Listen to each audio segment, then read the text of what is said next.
నమస్కారం. రాజ్యసభలో దొంగను పట్టుకోవడానికి తెనాలి రామకృష్ణ చేసిన ఒక అద్భుతమైన తెలివైన ఉపాయం వినాలనుకుంటున్నారా?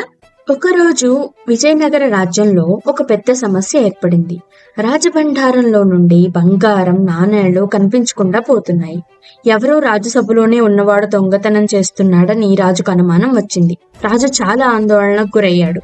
నా రాజ్యసభలో దొంగ ఉంటే ఈ రాజ్యానికి అవమానం అని భావించాడు. కానీ ఎవరు ఆ దొంగ అనేది ఎవరికీ తెలీదు.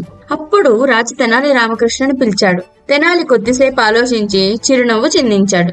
మహారాజా, ఆ దొంగ నేను కనిపెడతాను, కానీ మీరు నేను చెప్పినట్లు చేయాలి అన్నాడు. రాజు దానికి అంగీకరించాడు. తరువాతి రోజు తెనాలి రాజ్యసభలో ఉన్న పండితులందరినీ పిలిచాడు.